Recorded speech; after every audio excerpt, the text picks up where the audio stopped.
성부와 성자와 성령의 이름으로 아멘. 예수님과 어머니 하나 되신 성심을 통해 신성하신 하느님 아버지의 피앗의 나라 작은 태양의 나라에서 천상 천하의 아버지께서 피앗의 질서로 창조하신 온 우주 만물들과 그리고 천상의 유일한 대신이신 요셉 성인님과 그리고 완덕이신 어머니와 천상의 모든 거룩한 이들, 저희들의 영혼 회원들, 가브리엘, 미카엘, 라파엘 대천사님과 좌품, 주품 천사님과 구품 천사님들, 연옥 영혼, 낙태 영혼, 나라를 위해서 희생하다 돌아가신 모든 의인들, 그리고 저희들에게 사랑으로 파견해 주신 수호 천사님들과 그리고 이 지상에 아버지께 속한 소수의 선의 세력의 남은 자녀들, 이들을 다 끌어안아 그들과 함께 아버지 대전 앞에 엎드려 온 인류가 아버지만이 마땅히 받으셨어야 하나 드리지 않는 그 모욕과 역겨움에 대한 배상과 보속의 행위로 감사와 찬미와 흠숭과 존경과 사랑을 드립니다. 아버지, 저희들의 전부를 내어드립니다. 한없이 미약하고 부족하기 이를 데 없사오나 너그러이 받아주시옵소서. 사랑하는 아버지, 저희는 소원이 있습니다. 그것은 이제 이 역겨운 인간의 뜻, 사탄 마귀가 가증스럽게 아버지의 자리를 꿰차고 앉아서 아버지의 백성들을 다스리고 통치하며 왕으로 떵떵거리면서 살아가는 이 역겨운 통치를 완전히 끝장내기를 갈망합니다. 그 모든 것은 다 아버지의 권한이시고 권리시고 아버지만이 주인이시고 저희를 다스리셔야 할 분은 유일무이한 아버지 한 분뿐이십니다. 저희는 그 마귀 사탄의 통치받기를 완전히 거부하며 오로지 아버지의 뜻, 그 아버지의 피앗, 아버지의 아름답고 고결하신 찬란한 질서 안에 자발적 자유의지가 원하여 피앗으로 순종함으로 완전히 용해되어 아버지와 저희가 하나 되기를 간절히 염원합니다. 아버지, 대한민국에 어서 오시어 아버지의 모든 통치권과 권한과 아버지만이 마땅히 누리셔야 할 그 모든 것들을 다 회복하시옵소서. 다스려 주시옵소서. 저희를 완전히 차지하시고 지배하시며 정복하시고 다스려 주시며 아버지 다스림에 반하는 모든 사탄의 마귀 세력을 정치건 종교건 상관없이 모두 다 이 대한민국이라는 나라에서 잔뿌리 하나 남기지 마시고 모조리 완전히 뽑아내어 이제 멸망시키셔서 다시는 그 사탄 역겨운 인간의 뜻 족속을 저희가 보지 않을 수 있도록 자비를 베풀어 주시옵소서. 아버지, 저희가 있습니다. 아버지를 사랑하는 자녀들이 있습니다. 그들을 보시어 부디 가련하고 불쌍한 이 나라를 멸망케 하지 마시고 다시 한 번만 기회를 주시옵소서. 형상의 건국은 이승만 대통령께서 훌륭히 해냈습니다. 그리고 그 바톤을 이어받아 아버지가 축복하신 박정희 대통령님이 훌륭히 해냈습니다. 이제 그 형상의 건국뿐만 아니라 본질의 정신세계의 수준 높은 차원의 건국을 아버지께서 친히 오시어 다스려 주심으로 이 나라를 다시 한번 건국하여 주시기를 간절히 청원드립니다. 이 모든 기도 우리 주 예수 그리스도의 이름으로 기도드리나이다. 아멘. 성부와 성자와 성령의 이름으로 아멘. 안녕하십니까. 하나님의 뜻 성교의 피아소녀입니다. 오늘은 이제 성경 공부를 좀 할 시간이 되었는데요. 신명기 29장 30장을 한꺼번에 묶어서 여러분에게 좀 말씀을 드리고자 합니다.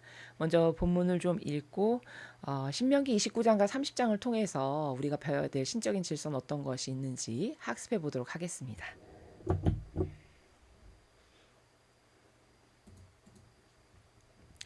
신명기 29장 계약을 길이 지키기로 다짐하다. 모세는 온 이스라엘을 불러 모으고 말하였다. 주님께서는 이집트 땅에서 너희가 지켜보는 가운데 파라오와 그의 신하들과 온 나라를 해치우셨다. 너희는 그것을 다 보았다. 그들을 괴롭히시며 굉장한 표적과 기적을 행하시는 것을 너희는 목격하였다. 그러나 주님께서는 이날까지 너희에게 깨닫는 마음, 보는 눈, 듣는 귀를 주지 않으셨다. 그래서 나는 40년 동안이나 광야에서 너희를 이끌고 다녀야 했다. 그러나 너희가 걸친 옷은 헤어지지 않았고 발에 신은 신발은 닳아지지 않았다. 너희는 남이 먹는 양식을 먹지 못하고 포도주나 술을 마시지 않고도 살 수 있었다. 그렇게 한 것은 주님께서 너희 하느님이신 줄 깨우쳐 주려는 것이었다. 너희가 이곳에 이르렀을 때 헤스본 왕 시온과 바산 왕 옥이 나와서 우리를 맞아 싸웠지만 우리는 그들을 쳐부술 수 있었다. 우리는 그들의 땅을 점령하고 그 땅을 르우벤과 가드와 므낫세 지파 반에게 유산으로 떼어주었다. 그러니 너희는 이 계약의 조문들을 지켜 그대로 실천하여라. 그래야 너희가 하는 모든 일이 뜻대로 될 것이다. 너희는 지금 주님, 너희 하느님 앞에 서 있다. 너희 각 지파의 어른들과 장로들과 관리들을 비롯하여 온 이스라엘 사람, 너희의 어린이들이나 부녀자들, 장작을 패주는 사람뿐 아니라 물을 길어주는 사람, 너희의 진지 안에 몸붙여 사는 떠돌이까지도 오늘로써 너희 하느님 주님과 계약을 맺고 그 벌칙까지도 지켜야 하는 사이가 된다. 주님께서 오늘 너희를 세우시어 주님의 백성으로 삼으시고 몸소 너희 하느님이 되어주시려는 것이다. 너희에게도 약속해 주셨지만 너희 선조 아브라함과 이삭과 야곱에게 하신 맹세를 이렇게 지켜주시는 것이다. 이렇게 내가 벌칙을 붙여서 맺는 이 계약은 너희하고만 맺는 것이 아니다. 오늘 여기에 우리와 함께 우리 하느님 주님 앞에 서 있는 사람들뿐 아니라 오늘 여기에 우리와 함께 있지 않은 사람과도 맺는 것이다. 그렇다. 너희는 우리가 이 십상에서 어떻게 살았는지 안다. 또 그간 여러 민족들 사이를 우리가 어떻게 지나왔는지도 너희는 안다. 그들이 나무와 돌과 은과 금으로 구역질 나는 우상들을 만들어 모시고 있는 것을 너희는 보았다. 오늘 우리 하느님 주님에게서 마음이 떠나 그 민족들의 신들을 따라가 섬기려는 자가 행여나 너희 가운데 없도록 해야 한다. 그 어떤 남자도 여자도 문중도 지파도 그런 일이 없도록 해야 한다. 행여나 너희 가운데 그런 소태같이 쓴 열매를 맺는 뿌리가 있어서는 안 된다. 그런 자는 이 벌칙 조항들을 듣고서도 제 잘난 줄만 알고 물이 콸콸 솟는 동산이든지 메마른 사막이든지 내 멋대로 마구 뒤엎어 버려도 나에겐 아무 일 없으리라 하겠지만 주님께서는 그런 자를 용서하지 않으신다. 주님께서는 그에게 주님의 분노와 질투를 터뜨리시어 이 책의 벌칙으로 기록되어 있는 모든 저주를 내려 덮치게 하실 것이다. 그리하여 주님께서는 그의 이름을 하늘 아래에서 지워버리고 마시리라. 주님께서는 그런 자를 이스라엘 모든 지파들 가운데서 갈라 세우시고 이 법전에 기록되어 있는 계약에 딸린 모든 벌칙대로 재앙을 내리실 것이다. 너희 뒤를 이어 일어날 다음 세대의 자손들이나 먼 나라에서 온 외국인들이 주님께서 이 땅에 내리신 재앙과 퍼뜨리신 병을 보고 물을 것이다. 주님께서 화를 내시어 뒤엎으신 소돔과 고모라와 아드마와 스보임같이 유황과 소금으로 다 태워버려 이 땅에 씨를 뿌릴 엄두도 나지 않게 우밑을 가망도 없게 그리고 풀포기 하나 자랄 수 없도록 뒤엎으신 것을 보고 모든 민족들은 물을 것이다. 어찌하여 주님께서 이 땅에 이런 일을 하셨을까? 이토록 혹심한 분노를 터뜨리셨을까? 그러면 이렇게들 말할 것이다. 이 백성은 이집 땅에서 구출되어 나올 때 저희 선조의 하느님과 맺은 계약을 저버렸다가 이 모양이 되었단다. 듣지도 보지도 못하던 신들. 주님께서 섬기지 말라고 하신 신들을 따라가 그들을 섬기며 절했지. 그러니 주님의 분노가 이 땅에 터질 수밖에. 그래서 이 책에 기록된 모든 저주를 그 위에 내리셨던 것이다. 주님께서 너무 노엽고 화가 나고 분하셔서 그들을 저희 땅에서 송두리째 뽑아다가 오늘날 저렇게 다른 나라에 쫓아버리신 것이다. 숨겨진 것은 우리 하느님 주님께서나 아실 일이다. 우리와 우리 자손들이 언제까지나 할 일은 이미 드러난 일이다. 그러니 우리는 이 법에 있는 모든 말씀대로 실천할 뿐이다. 주님의 말씀입니다. 하느님 감사합니다. 계속해서 신명기 30장도 읽고 한꺼번에 말씀을 드리도록 하겠습니다. 신명기 30장 회개하면 포로 생활에서 돌아오게 되리라. 하느님의 계명은 어려운 것이 아니다. 생명의 길과 죽음의 길. 내가 오늘 너희 앞에 내놓는 복과 저주를 담은 이 말이 그대로 다 이루어져서 너희 하느님 주님께서 너희를 모든 민족들 가운데 흩으셨다고 하자. 그러나 거기에서라도 제정신이 들어 너희 하느님 주님께 돌아와서 너희와 너희 자손이 마음을 모아 기울이고 있는 정성을 다 쏟아 오늘 내가 지시하는 말을 그대로 순종하기만 하면 너희 하느님 주님께서는 너희를 불쌍히 보시고 포로 생활에서 돌아오게 해주실 것이다.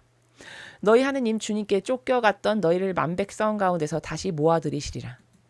너희가 비록 하늘과 땅이 맞닿는 데까지 흩어져 갔더라도 너희 하느님 주님께서는 너희를 거기에서 모아 데려오실 것이다. 너희 하느님 주님께서 너희를 너희 선조들이 차지했던 땅으로 데려오시어 그 땅을 다시 차지하게 하실 것이다. 그리고 너희를 선조들보다 더 잘되게 해주시고 더 불어나게 해주실 것이다. 그리고 너희 하느님 주님께서 너희 마음과 너희 후손의 마음의 껍질을 벗겨 할례를 베풀어 주실 것이다. 그리하여 너희가 마음을 다 기울이고 정성을 다 쏟아 너희 하느님 주님을 사랑하며 복된 삶을 누리게 해주시고 너희를 괴롭히던 너희 원수와 적들에게 그 모든 저주를 내리시리라. 그러나 너희는 마음을 돌이켜 주님의 말씀을 순종하게 될 것이며 내가 오늘 내리는 그의 모든 명령을 실천하게 될 것이다.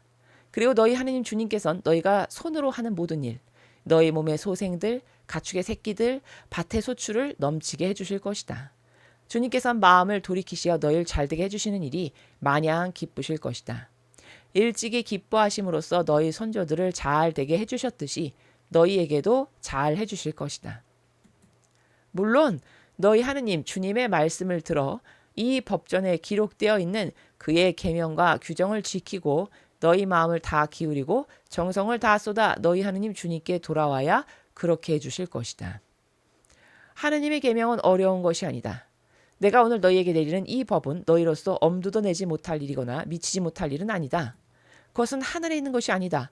누가 하늘에 올라가서 그 법을 내려다 주지 않으려나? 그럼 우리가 듣고 그대로 할 터인데 하고 말하지 마라. 바다 건너 저쪽에 있는 것도 아니다. 누가 이 바다를 건너가서 그 법을 가져다 주지 않으려나? 그럼 우리가 듣고 그대로 할 터인데 하고 말하지도 마라. 그것은 너희와 아주 가까운 곳에 있다. 너희 입에 있고 너희 마음에 있어서 하려고만 하면 언제든지 할 수 있는 것이다. 생명의 길과 죽음의 길. 보아라, 나는 오늘 생명과 죽음, 행복과 불행을 너희 앞에 내놓는다. 내가 오늘 내리는 너희 하나님 주님의 명령을 순종하며 너희 하나님 주님을 사랑하고 그가 지시하신 길을 걸으며 그의 계명과 규정과 법령을 지키면 너희는 복되게 살며 번성할 것이다. 너희가 들어가 차지하려는 땅에서 너희 하나님 주님께서 내리시는 복을 누릴 것이다. 그러나 너희 마음이 변하여 순종하지 아니하면 하나님께 추방당하여 다른 신들 앞에 엎드려 그것들을 섬기게 될 것이다. 오늘 나는 너희에게 일러둔다. 그리 되면 너희는 반드시 망하리라. 너희가 이제 요르단강을 건너가 차지하려는 땅에서 오래 살지 못할 것이다. 나는 오늘 하늘과 땅을 증인으로 세우고 너희 앞에 생명과 죽음, 복과 저주를 내놓는다. 너희나 너희 후손이 잘 살려거든 생명을 택하여라. 그것은 너희 하나님 주님을 사랑하는 것이요 그의 말씀을 듣고 그에게만 충성을 다하는 것이다. 그것이 주님께서 너희 선조 아브라함과 이삭과 야곱에게 주겠다고 맹세하신 땅에 자리 잡고 오래 잘 사는 길이다. 주님의 말씀입니다. 하나님 감사합니다. 예, 그렇게 뭐 그다지 크게 어려운 내용이 없는 것 같아서 제가 29장과 30장을 한꺼번에 묶어서 여러분에게 먼저 이제 읽어드렸습니다.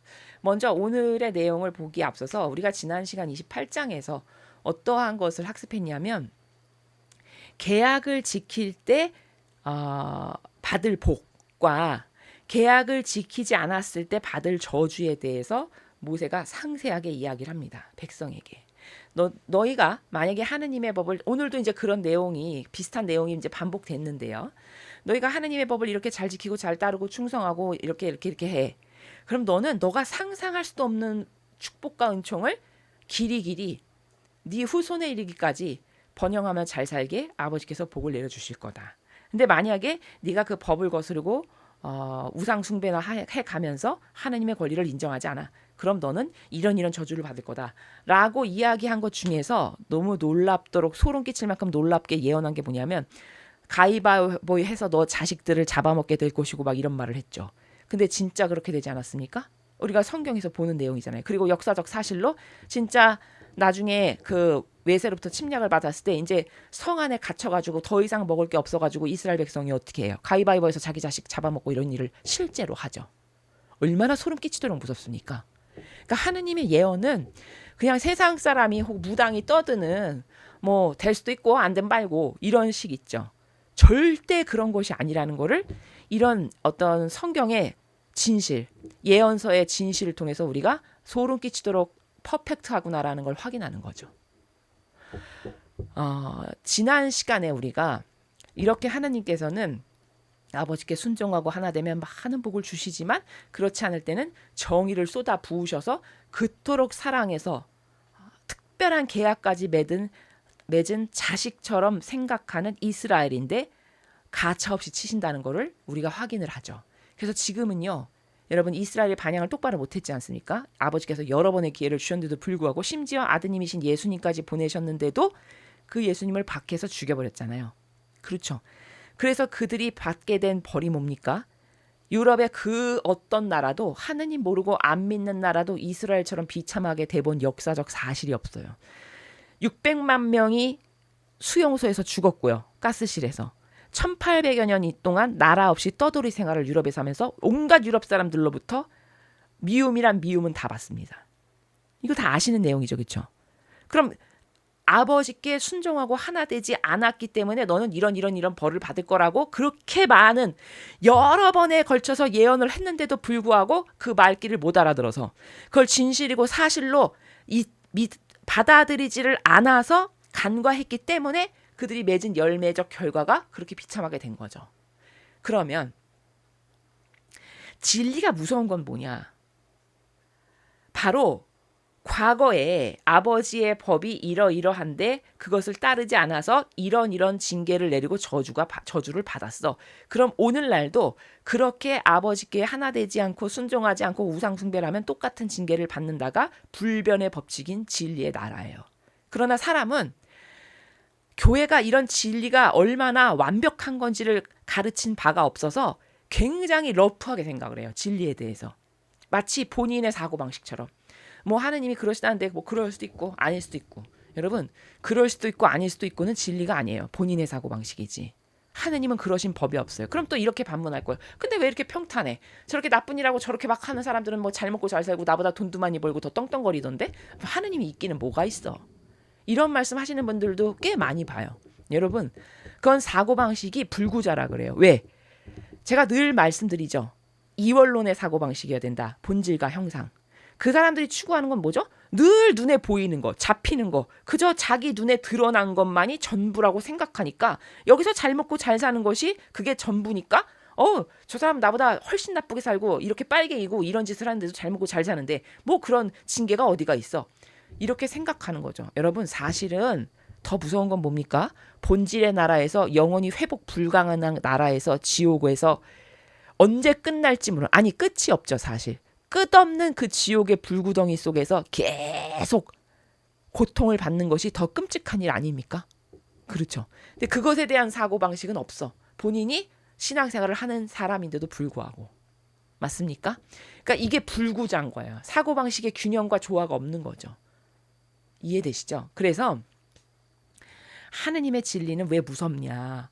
왜 그 진리에 반드시 내가 순종하지 않으면 안 되냐? 그건 어떤 땐 이루어지고 어떤 땐 안 이루어지는 법칙이 아니기 때문이에요. 세상의 자연법하고는 완전히 달라요. 아시겠습니까? 이래서 진리를 두려워해야 되는 거예요. 제가 두려워한다는 건 또 잘 이해하셔야 돼요. 마치 무서워서 벌벌벌 떨면서 이 나라가 아닙니다. 제가 두려워한다라고 쓴 단어는 경외해야 된다라는 말을 그렇게 표현하는 거예요. 그 진리에 대해서 경외를 하고, 경외하는 마음이라는 건 진리가 이렇게 엄중하고 정확하고 퍼펙트하니 그 진리의 법칙에서 지금 내가 벗어난 사고방식이나 행위를 하는 것은 없나 늘 점검하고, 그렇다면 나는 그 진리의 질서에서 벗어나지 않으려고 어떠한 노력을 해야 되고 어떤 도움을 예수님과 성모님께로부터 받아야 할까, 이런 것을 생각하는 사고방식이 거시적인 거고 객관화된 사고방식이고 똑똑한 거예요. 이해되시죠? 자, 이런 객관화가 매일 나의 영혼을 살펴보고 성찰할 때 필요한 것이다 라는 점이죠. 제가 여기 지난 시간에 배운 것을 두 문장으로 요약 정리했는데요. 첫째, 사랑관계란 무엇인가? 자, 우리가 지난 28장에서 보통 인간은 사랑 그러면 나한테 친절하고 상냥하고 잘해주는 거, 이걸 사랑이라고 생각한다는 거예요. 그렇죠? 거의 모든 사람은 다 그걸 사랑이라고 생각해요. 근데 그건 완전히 틀렸어요. 사랑은 지난 시간에 설명했던 것 같은데 하느님의 사랑은요 3가지의 속성으로 구성이 돼요. 첫째, 진리. 둘째, 정의. 셋째, 자비. 아버지의 사랑은, 즉 신적 사랑은 진리와 정의와 자비라고 하는 3가지의 구성 요소로 구성돼 있어요. 그러니까 다시 말하면 하느님의 사랑이라는 건 명확히 따라야 될 절대적 법칙과 기준인데 그게 진리예요. 근데 인간은 법칙과 기준이 있어요? 없죠. 내 자식이면 그냥 오케이. 내 자식 아니야? 그러면 사사로운 감정에 따라서 쟤한테 이렇게 대할 수도 있고 이렇게 대할 수도 있는, 이런 저급한 거잖아요. 인간의 기준이라는 건. 또 다른 모든 방면에서 따라야 할 기준이 명확하게 있어요? 여러분, 이 나라의 꼴이 지금 왜 이렇게 된 겁니까? 따라야 될 기준이 없어서 이렇게 된 거잖아요. 아니, 많이 배웠다라고 하는 대법관과 국회의원과 대통령과 장차관과 사회의 고위직 인사들이 따라야 될 명확한 기준, 나는 목에 칼이 들어와도 이 기준대로만 살지 여기서 벗어난 건 절대 타협하거나 수용할 수 없어. 이런 사고방식으로 그들이 투철하게 다 무장이 되어 있었다라고 해보세요. 그럼 나라가 이렇게 됐겠습니까? 따를 기준이 없어. 그냥 무조건 기준은 나에게 이득이 되나 안 되나. 오로지 이것밖에 없는 거예요. 많이 배웠으나 못 배웠으나 똑같이. 그렇죠? 그러니까 늘 인간은 그놈의 이기심과 자애심, 사욕과 욕망, 이거에만 근거해서 움직여져요. 그래서 요런 행동도 했다가 얍삽하게 요런 행동도 했다가 불리할 때는 또 뒤로 빠지기도 했다가 좀 괜찮은 것 같아. 그럼 또 치고 나가기도 하고 이렇게 저열하고 저급하게 사는 거예요. 인간은. 근데 하느님은 안 그러세요. 명확한 기준과 질서가 성경에 다 나와 있어. 비밀도 아니야. 왜? 다 기록돼 있으니까. 누구나 관심만 있고 열심히 학습만 하면 아버지가 은총을 부어주셔서 이해할 수 있도록 영안도 열어주세요. 그러면 다 나와 있어요. 예수님의 말씀, 구약에 이런 우리가 맨날 배우는 아버지의 통치와 다스림을 통해서 그 시스템의 원리를 알 수 있고 예수님의 말씀에 수많은 보물 같은 신적 나라의 다양한 질서들 안에 수많은 원리와 관점과 개념이 담겨 있단 말이에요. 그럼 그것을 보고 아버지는 이런 질서 안에서 움직이시고 이런 질서로 다스리시는구나. 딱 알아요. 그럼 저 질서가 내 사고방식이 되게 해야지. 아버지의 저 아름다운 질서, 퍼펙트한 질서를 나는 오늘부터 내 기준을 따라서 나도 저것에 근거해서 하고 안 하고를 결정해야지. 이런 사람이 여러분 있을 거라고 생각하십니까? 지구상에? 저는 거의 없을 거라고 생각해요. 왜? 그렇게 가르치질 않으니까. 들어본 바가 없으니까. 배워본 적이 없으니 어떻게 알겠습니까? 그렇죠? 그러니까 하느님의 사랑은 신적인 사랑이라고 우리가 이야기하는데 그 신적 사랑은 왜 퍼펙트하고 아름답고 고결하며 아무도 거기에 토를 달 수 없냐? 인간처럼 사사로운 감정이나 따르면서 나에게 이익이 될까 아닐까만을 맨날 머릿속으로 계산하면서 돌리기 바쁜 이런 저급하고 저열한 나라에서 사랑을 하시는 게 아니라 너무나도 공명정대하고 완벽한 공정과 정의가 살아있는 그리고 모든 것이 다 생명으로 가득한 그 질서가 성경에 쫙 다 나와 있어요. 그래서 우리가 성경을 외우는 거라고 누누이 말씀드리죠. 그러면 그 아버지의 다스림이나 예수님이 신약 성경을 통해서 제자들을 가르치시고 군중들을 다스리시면서 말씀하시는 그 말씀 안에 나라에 수많은 행간들이 다스림의 원칙과 개념과 원리들로 가득하거든요. 아주 넘쳐나요, 보물들이. 그럼 그 원리와 관점과 개념을 배워서 나도 오늘부터 사고방식 저렇게 해야지. 그러면 예수님을 닮는 거예요. 예수님처럼 사고방식을 하게 되는 거죠. 나도 오늘부터 성모님처럼 저렇게 사고방식 해야지. 그러면 그때 성모님을 진짜로 닮게 되는 거예요. 겉모습이 중요한 게 아니라. 이해되시죠? 이렇게 사고방식을 두 분을 닮게 되죠? 그러면 나도 그 사고방식을 하기 때문에 예수님과 성모님 같이 고결한 정신세계에서 살아가며 내가 하는 모든 행위는 이제 예수님과 성모님께서 내 안에서 사시면서 더 많은 행위를 하시기에 적합해져. 왜? 사고방식이 같아지니까. 이전까지는 내가 맨날 인간적인 사고방식이니까 나를 도구로 쓰시고 싶어도 쓰실 수가 없어. 왜냐하면 사고방식이 다르니까요. 말을 해도 못 알아들어. 왜? A의 나라에서 말씀하시는데 B의 나라에서 나는 맨날 살거든. 어떻게 소통이 되겠어요? 근데 내가 B를 버리고 A의 나라를 내 거라고 여겨가지고 A에서 오늘부터 계속 살아. 그럼 소통이 얼마나 잘 되겠습니까? 한국 사람이 한국말 잘 알아듣는 거랑 똑같은 거죠. 그렇죠? 이렇게 되니까 나를 도구로 쓰시기에도 좋아. 그럼 나를 도구로 쓰셔서 하나님의 일을 하실 수 있는 게 차고 넘쳐나는 거죠. 이런 메커니즘이거든요. 자, 그렇게 하나님은 따라야 될 명확한 질서가 진리예요. 그 진리에 근거해서 그 진리하고 벗어나는 일을 해. 예를 들면 이렇게 이스라엘 백성처럼. 모세가 맨날 지적을 하잖아요. 너 이렇게 우상숭배하면 너는 이렇게 망할 거야. 한 번 얘기하는 게 아니죠. 왜? 그 정도로 완고한 거예요. 인간적이라는 게. 인간의 뜻이라는 게 얼마나 더러운 쓰레기 같은 거냐. 죽어도 자기 고집을 안 버리죠. 이스라엘을 보십시오. 그렇지 않습니까? 여러분 유태인이요. IQ 검사하면 전 세계에서 대한민국과 유태인이 똑똑한 거로 치면은 1, 2, 3, 4등을 가를 정도로 다 똑똑한 민족 아니겠습니까? 그렇잖아요. 그렇죠? 그렇게 똑똑한 민족이 유대인이에요. 유대민족입니다. 이스라엘 사람이 바보가 아닙니다. 객관화된 백데이터가 있잖아요. 그런데도 불구하고 이렇게 반향을 하잖아요. 그것도 매번 반복적으로. 그러니까 IQ가 모자라서 이런 거냐? 그런 게 아니에요. 그 인간의 고집스러운 완고한 자기 뜻이라는 걸 버리지 않으면 이렇게 자기를 패망으로 이끈다라고 하는 샘플을 보는 겁니다. 우리가. 아시겠죠? 그러면 저걸 보고 학을 띠고 싫어해서 자기 뜻을 버려야 되는 거거든요. 근데 성경 읽었다고 해서 여러분 오늘도 본문 읽으셨지만 나 저렇게 이스라엘처럼 나는 저꼴 나지 않으려면 내 뜻을 진짜 버려야 되겠다. 이렇게 결심할 사람 몇 명 있을까요? 읽었다고 아나요? 읽었다고 아는 거 아니에요. 진리는요. 은총이 있어야 그 안에 숨어있는 원리와 관점과 개념이 대낮처럼 보이게 되는 겁니다. 그럼 나도 은총 받고 싶은데 나는 왜 은총이 없나? 인간의 뜻 안에서 사는데 어떻게 은총이 있을 수가 있겠습니까? 그 사고방식을 버려야 은총이 오지. 그렇죠. 아버지가 되게 인색하셔서 안 주는 게 아니에요. 이해되시죠? 자, 그래서 그 진리가 있고 그 진리에 반하는 짓을 계속해. 그러면 아버지는 정의를 이스라엘을 그냥 땅을 갈라서 그 자리에서도 묻어버리시고 죽여버리시고 이게 다 정의죠. 그건 왜 그럴까요? 이스라엘이 아버지가 말씀하시는 이 길에서 벗어났잖아. 이 법칙, 진리를 따르지 않아. 계약을 맺었는데도 불구하고. 그쵸? 그 진리에서 벗어나니까 가차없이 매가 가해지는 거예요. 이게 사랑의 나라예요. 그래서 이스라엘이 매를 한참 맞다 보면은 사람은 누구나 척박해지면 회개를 하죠. 예. 자기의 처지가 가련해지면 회개를 하는 게 이게 인간의 수준이에요. 자기가 가련해지고 의탁할 게 없고 바닥을 치고 비참해지죠. 그럼 그때서야 자기를 돌아보는 게 인간입니다. 그 정도로 완고해요, 인간이. 그럼 돌아보고 나 이거 잘못했어. 이때 이렇게 했구나. 나 왜 그랬을까. 잘못했습니다. 하느님. 잘못했습니다. 다시는 안 그러겠습니다. 살려주십시오. 이렇게 하죠. 이스라엘이. 그건 회개를 한 거잖아요. 진정성으로. 그러면 그때 자비가 나가요.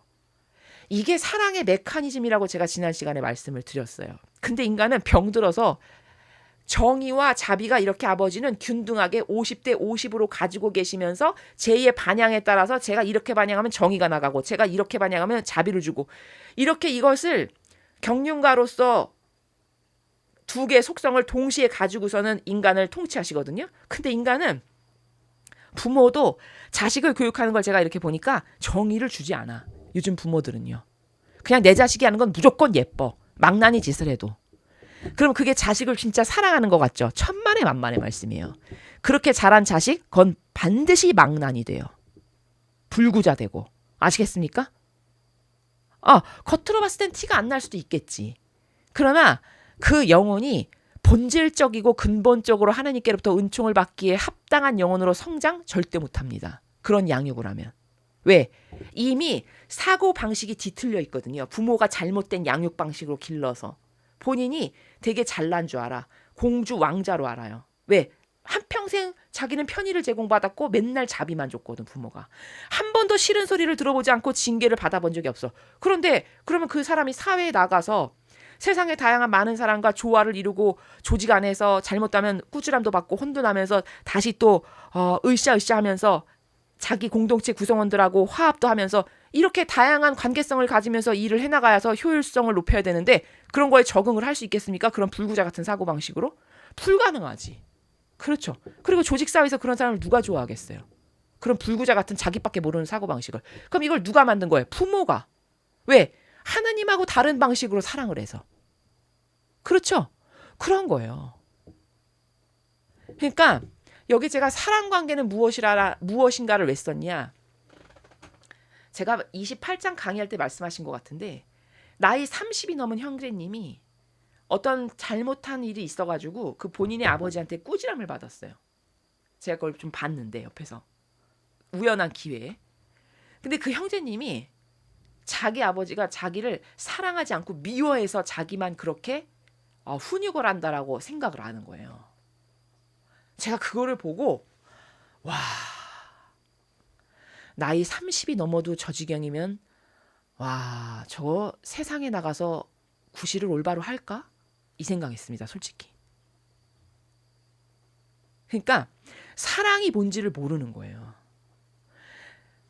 이 기호는 정서는 왜 병들었냐? 이 카발 문화, 이 빨갱이 문화가 사람을 끊임없이 어떻게 여러분들을 충동질하냐면요. 다양한 문화와 환경과 영화, 기타 등등으로 세상, 사회, 학교도 마찬가지예요. 체벌과 응징을 하지 못하게 만들어 자꾸. 그래서 학교도 자꾸 선생님들이 체벌 못하게끔 무슨 이상한 조례 만들고 법률 만들고 이래서 선생님이 체벌하면 선생님이 오히려 불려가서 막 징계받고 지금은 그런 세상이죠. 그렇죠? 이거는 완전히 잘못된 거예요. 그걸 아예 법제화를 시켜요. 누가? 이 사탄의 세력들이. 그거는 왜 그럼 그 아이를 사랑해서냐? 절대요. 그 아이들을 다 망가뜨리고 교육을 똑바로 받지 못하게끔 해서 나중에 그들이 성장해서 이 나라를 이끌어가는 주도적인 세력이 될 거 아니에요. 청년이 되고 장년층이 되면. 그랬을 때 이런 썩은 역겨운 마귀적 사고방식을 하는 국민으로 다 가득해져서 나라 망해라. 이게 그들의 계략이고 전략입니다. 아시겠습니까? 이게 카발 세력의 전략이에요. 이게 빨갱이 전략이고. 그래서 요즘 세상 사람은 제가 이렇게 보면 나약하고 유약하기가 남자도 한없이 나약하고 유약해서 제가 그걸 보면서 도대체 저런 정신으로 가정을 어떻게 책임질까? 아니 사람이 살다 보면 엄청나게 많은 풍파와 역경과 고난과 별의별 일이 다 생길 텐데 인간이 한평생의 삶을 산다는 거는 사실 한평생의 삶을 산다는 거는 고통을 이겨내는 다양한 프로세스적 과정이거든요. 문제 해결 과정이고. 근데 그러면 고통이 다가올 때마다 그 사람은 그거를 이겨내고 뚫고 나갈 힘이 있냐? 아니요. 이겨나고 뚫고 나갈 힘이 없지. 왜? 한 번도 본인이 그렇게 강한 것에 대해서 어떤 훈련이나 트레이닝을 받아본 적이 없어. 가정에서도 학교에서도. 왜? 학교에서는 법으로 막아놨지. 가정의 부모님들은 자기들도 사고방식이 병들었으니까 맨날 유약하고 나약한 것으로 길렀어. 어유 우리 자식이 최고지. 어유 이러면서. 그러면 걔는 그 강하고 거친 것에 대한 내성이 있나요? 없지. 한 번도 받아본 적이 없는데. 그렇죠. 그럼 걔는 세상을 살면서 무수히 많은 고통과 어려움이 닥칠 때 그걸 어떻게 극복하나요? 이래서 한 영혼을 불구자를 만들고 죽이는 겁니다. 근데 하느님은 절대 그렇게 사랑을 안 하세요. 그러니까 제가 아까 어떤 형제님의 예시를 든 건 정의도 사랑이거든요. 맞죠? 여러분은 부모님들이시니까 제가 이 얘기를 하면 굉장히 공감을 잘 하실 거예요. 여러분이 자식을 훈육할 때 사랑 안 해서 훈육하시는 겁니까? 솔직히 말해서? 사랑하니까 훈육하는 거 아니에요? 아니 똑같은 잘못을 저질렀어도 내 자식은 훈육을 하지만 옆집 아이한테 훈육 안 하잖아요. 그러면 냉정히 말하면 옆집 아이를 더 사랑해서 훈육을 안 하는 거예요? 그게 아니지. 옆집 아이에는 내 아이보다는 관심이 없어서 훈육을 안 하는 거지. 솔직히 말하면. 어떻게 되건 말건 상관없으니까 사실. 그렇죠. 그냥 존중만 하면 되는 관계니까 걔하고의 나의 관계는. 그러나 내 자식은 다르지. 저렇게 살다가 저게 굳어져서 저 나쁜 습관 때문에 제가 훌륭한 사람이 못 되고 저것 때문에 세상에 나가서도 올바르게 적응 못하고 이런 게 있을 거라는 걸 부모님들은 연륜도 있고 지금까지 살아온 삶에서의 경험도 많으니까 다 아는 거죠. 그걸 고쳐야 되겠어. 그럼 그때 훈육이 들어가고 징계를 가할 수밖에 없는 거잖아요. 그럼 이게 사랑이에요. 똑같이. 근데 나이 30이 넘었는데도 아버지가 무엇을 잘못해가지고 좀 응징을 했기로써니 완전히 팽 돌아가가지고 우리 아버지 날 사랑하지 않아. 어떻게 그럴 수가 있어? 여러분 이게 남자라고 할 수 있습니까? 이런 사고방식을? 예? 그런 사람이 이 대한민국의 주류 계층이 된다라고 생각해 보십시오. 끔찍하지 않으십니까? 그러니까 이 나라는 이 카발과 빨갱이들이 한없이 유약하고 나약한 인간을 계속 공장처럼 제조해내요. 아시겠습니까? 이 시스템을 여러분이 아셔야 돼요. 마귀적 시스템을. 게다가 종교라는 거는 또 어떻게 인간을 유약하게 만드냐. 사제와 수도자라고 하는 사람들이 예전에 구약 성경이나 신약의 모든 선견자나 예언자들은 다 강하고 억세고 드세고 소위 세상적으로 표현하면 이런 사람들만 뽑으셨거든요. 그렇잖아요. 오죽하면 예수님이 제자를 뽑으셨는데 막 천둥의 아들들 이런 별명을 가진 사람들이에요. 여러분 천둥의 아들들이 뭐냐? 그냥 목소리가 엄청 크고 엄청 강하고 드세고 가서 막 열성당원 혁명당원 이런 거 하는 사람들이에요. 12제자가. 그럼 얼마나 그 사람들이 강하고 드세겠습니까? 근데 그 사람들을 제자로 뽑으시는 거예요. 또 구약에 봐. 엘리야 혼자 남았는데 수백 명의 바알 사제들하고 싸우잖아요. 그게 유약하고 나약하면 그게 가능할까요? 어림도 없지. 숨어야지. 벌써 도망갔어야지. 자기 목숨 보존하려고. 그렇죠? 그 밖에도 아브라함이라든가 모세라든가 이 모든 사람들이 이 하느님의 일을 하는 이 수많은 뽑힌 일꾼들이 거기 나약하고 유약한 사람은 단 한 명도 없습니다. 성경에. 심지어 여성인 유딧을 보세요. 가서 적장 장수의 목을 베오죠. 여성의 몸으로. 그 정도로 강한 거예요.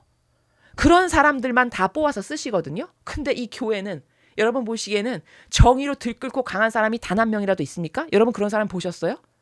그렇게 정의로 들끓고 강하다면 지금 가만히 있을 수가 없어요. 정의가 들끓어서 저처럼 얘기를 해야지. 이 정의가 들끓어 넘쳐가지고 도저히 참을 수가 없어서 그냥 무엇을 계획하지 않아도 폭포수처럼 말이 쏟아져 나와야 정상이에요. 지금 이 정도 시절이면. 그게 정의가 있는 사람이에요. 근데 그런 사람 없잖아요. 보셨어요, 여러분? 오히려 시국미사 엄청 잘하더니 지금은 안 하잖아요. 왜? 자기네 마음대로 잘 돌아가고 있다는 거지. 마귀들이 자기 멋대로 잘 유린하면서. 아주 만족스럽다는 거지. 거꾸로 해석을 하면. 이런 마귀 소굴이에요. 근데 그런 걸 볼 눈이 있냐? 볼 눈이 없으니까 계속 머물러 있는 거 아닙니까? 여러분, 하느님 모르는 사람도요. 저한테 뭐라고 얘기하냐면 자기 자식을 위해서 사탄, 마귀 이런 단어는 몰라도 그 악으로부터 보호해달라고 기도를 부탁해요. 그럼 인간의 본능이라는 건 뭐죠? 하느님 몰라도 그런 사탄, 마귀는 싫어한다는 거예요. 그렇죠? 자, 자기가 몸담고 있는 조직이 이미 사탄, 마귀로 가득 차서 변질됐다라는 걸 알아도 가만히 있을까요? 그 정도로 경각심이 없고 그 정도로 깨어있지가 못하다는 거예요. 아시겠습니까? 분석이 다 되는 거죠. 하나를 보면 열을 한다고. 그렇죠. 그러니까 이렇게 세상도 카발이 그렇게 만들어놨고 종교는 종교대로 저 거짓교회가 그냥 사흘날에 피 한 그릇도 저 죽 한 그릇도 못 얻어먹은 사람처럼 비리비리하고 그냥 얼굴도 파리해가지고 말도 똑바로 못할 만큼 목소리도 가만가만 이런 사람을 하느님의 일꾼이다라고 누가 정형화시켰냐. 그게 거짓교회잖아요. 근데 성경에는 안 그렇다니까요. 성경에 그런 사람이 단 한 명도 없어요. 하다못해 여자인 유딧조차도. 그런 사람 안 쓰세요. 하느님의 일꾼으로. 왜? 아니 사탄과 싸우는 게 직업인데 하느님의 일꾼이라는 게 원래 그렇지 않습니까? 구약의 모든 사람이 다 싸우는 사람이잖아요. 다 싸우지 않은 사람이 단 한 명이라도 있습니까? 다 싸운 사람이에요. 다. 종류만 다를 뿐이지. 그 각각의 시절에 맞게끔. 그렇죠. 다 사탄과 싸우고 악의 세력과 싸워야 되는데 그렇게 나약하고 유약해서 비리비리해서 사흘 아래 죽 한 그릇도 못 얻어먹은 사람쯤 있는데 어떻게 마귀랑 싸웁니까? 그럼 이게 다 뭘까요? 근성을 다 죽여버리는 거예요. 이게 진정한 하나님의 일꾼이 배출되지 못하도록 근성을 싹 다 죽이는 거죠. 이 카발도 이 적그리스도도. 그래서 나라도 지금 대한민국이란 나라도 남자를 봐도 남자다운 남자가 없어요. 제가 보기에. 여러분도 그렇지 않으십니까? 여러분 남성은 남성다워야 되는 거예요. 여성은 여성다워야 되고 그렇지 않습니까? 그게 신적 질서입니다. 근데 남성다운 남자를 제가 요즘에 못 봐요. 여러분도 그러시죠? 여성도 마찬가지예요. 여성도 성모님을 닮은 겉은 굉장히 유려하지만 속은 굉장히 강인한 이 두 가지가 굉장히 조화롭게 아름다움으로 속성적으로 가지고 있는 이런 여성이 아름다운 여성인 거거든요. 성모님을 닮은. 여러분 그런 여성 잘 못 보시죠? 거칠고 드세고 입심만 세지. 그렇죠. 그러니까 이게 다 뭐냐면 이 사탄 마귀 세력들이 다 인간의 고유 속성을 다 죽인 거예요. 신적 질서하고 멀어지게끔 인간을. 죄악으로 떨어져서 하느님하고 점점 더 멀어지라고. 이런 시스템을 이런 그들의 술수와 메커니즘을 여러분이 알아야 내가 지금 이런 마귀 판에서 살아남으려면 내가 이런 거 조심해야 되고 이런 건 살려야 되고 이런 잘못된 건 버려야 되는구나라고 하는 어떤 설계가 세워지는 거죠. 아시겠죠? 그래서 사랑도 마찬가지다. 사랑은 정의도 사랑이고 자비도 사랑이에요. 근데 요즘 사람은 정의를 사랑이라고 절대 생각하지 않아요. 아까 그 청년처럼. 이건 엄청난 오해다. 여러분 사실 자비적 사랑보다 정의적 사랑을 주는 게 더 어려운 일 아닌가요?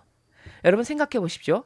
아무리 내가 부모지만 내 자식한테 싫은 소리 하는 걸 좋아할 부모가 누가 있겠습니까? 예? 솔직히 말해서. 그냥 좋은 말만 하고 싶고 내 자식인데 이쁜 말만 하고 싶지. 근데 저건 아닌데 깨닫지를 못할 때는 싫어도 내가 이런 말을 하면 쟤하고 나하고의 관계가 서먹해지고 멀어질 수도 있지. 요즘 애들은 굉장히 속이 좁으니까. 거시적 마인드 이런 거 아예 없으니까. 그러면 내가 쟤하고 관계성이 안 좋아질 수 있지만 각오하고 말을 해야 되는 거잖아요. 그럼 이 정의적 사랑을 주는 게 더 어려운 거 아니에요? 그렇죠. 이게 정의적 사랑을 주는 거는요, 굉장히 스마트한 부모님만 주실 수 있는 거예요, 사실은요. 깨어있고 사리 분별을 좀 잘하는, 소위 똑똑한. 이해되십니까? 근데 그 정의적 사랑을 주면은 입이 대빨 나와가지고 그게 뭔지도 모르면서 불평불만하고 그 다음부터 부모한테 딕딕거리고 이렇게 되는 거잖아요. 그러니까 이게 다 뭐냐? 이게 마귀가 여러분을 다 속이는 프레임으로 지난 수십 년 동안 쇠뇌를 시켜서 사랑이 뭔지를 모르게 만든 거다라는 겁니다. 그러니까 여기 사랑관계란 무엇인가에서 제가 여러분에게 꼭 짚고 넘어가서 말씀드리고 싶은 건 뭐냐? 정의도 사랑이다. 아니, 정의가 더 훌륭한 사랑이다. 라는 거예요. 그 다음 진리는 불변의 법칙이다는 제가 좀 전에 말씀을 드렸죠. 과거 구약시대에 신약시대에 이런 일 이렇게 반향을 이스라엘에 했더니 완전 망했어. 그러면 지금도 똑같이 반향하면 나도 망하겠구나.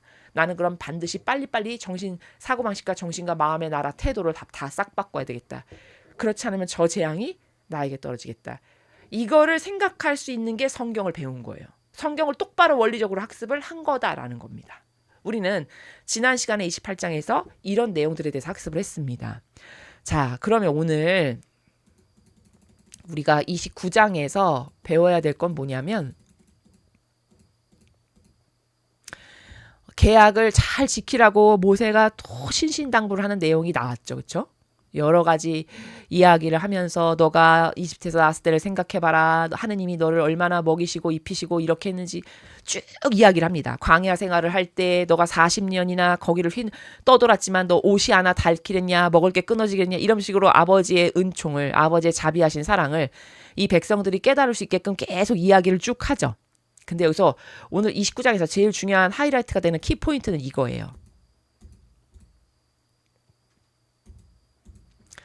자, 근데 우리가 20장에서 어떻게 살았는지 안다. 또 그간 여러 민족들 사이를 우리가 어떻게 지나가는지도 너희는 안다. 그들이 뭐예요? 그 가나안 땅에 이스라엘 백성이 들어가려고 했더니 거기 이미 살고 있는 민족들이 있었잖아요. 바로 그들이 나무, 돌, 은과 금으로 구역질나는 우상들을 만들어 보시고 있는 걸 너는 봤다. 그들이 이제 정복해서 들어가면서 그들이 우상 숭배하는 걸 다 봤겠죠. 그렇죠? 이스라엘 백성들이.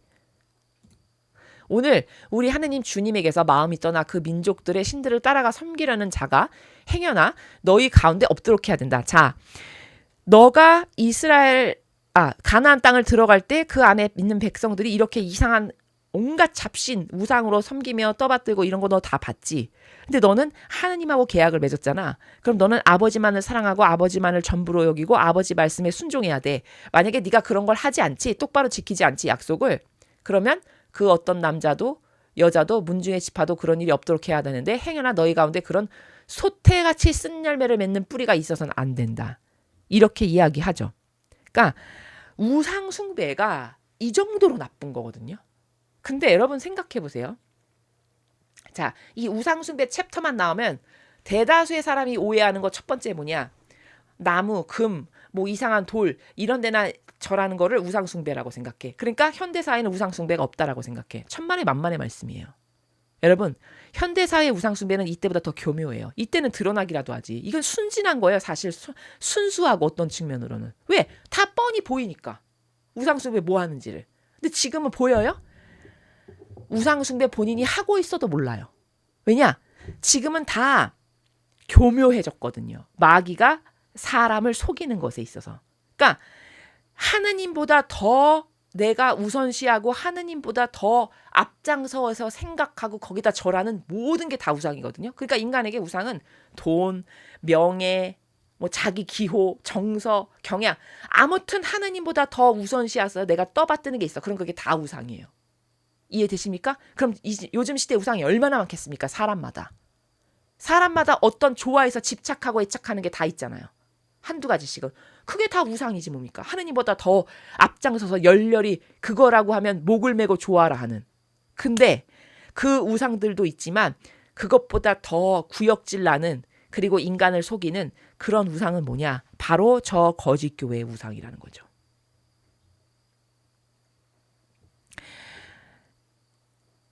우상으로 사기치는 사람, 그 사람이요. 잘 들으십시오.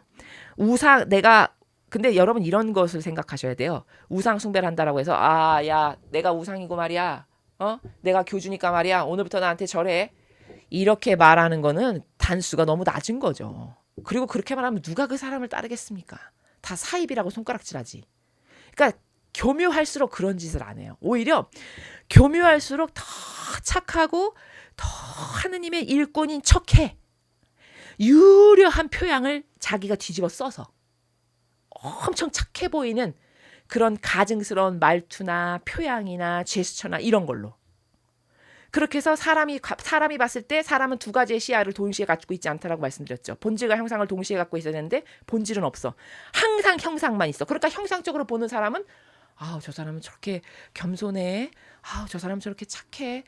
저 사람 저렇게 하느님의 일꾼답네. 뭘 보고? 겉을 보고. 그렇게 생각하게끔 온갖 액션과 제스처를 다 할까 안 할까요? 그 영혼 안에서 마귀가 그렇게 해요. 그래서 사람을 속여요. 그런데 이렇게 우상으로 사기치는 사람이 우상 숭배를 하는 사람보다 더 죄질이 나빠요. 왜? 수많은 영혼을 지옥으로 끌고 가는 역할을 하니까. 우상에게 절하게 함으로써. 그럴까요? 안 그럴까요? 그런 거예요. 이해되십니까? 그러니까 이 시대의 우상이 인간 개개인마다 하느님보다 더 우선시 생각하는 모든 것이 다 우상인데 사실 그것보다 더 악독한 악질은 사람이 거짓 예언자가 마치 하느님처럼 모든 권한과 좋은 것들이란 좋은 것은 다 갖고 있으면서 겉으로는 착한 척, 겸손한 척, 얌전한 척 이런 것으로 인간을 속여가지고 사람들이 모두가 어리석은 사람이 속아가지고 그것을 하느님처럼 떠받들게 만드는 이 거짓 예언자. 이게 저주받을 우상이에요. 이 시대는요. 아시겠습니까? 그리고 진짜 무서운 건 뭐냐. 여기 모세도 이런 말 하죠. 소태같이 쓴열매를 맺는다.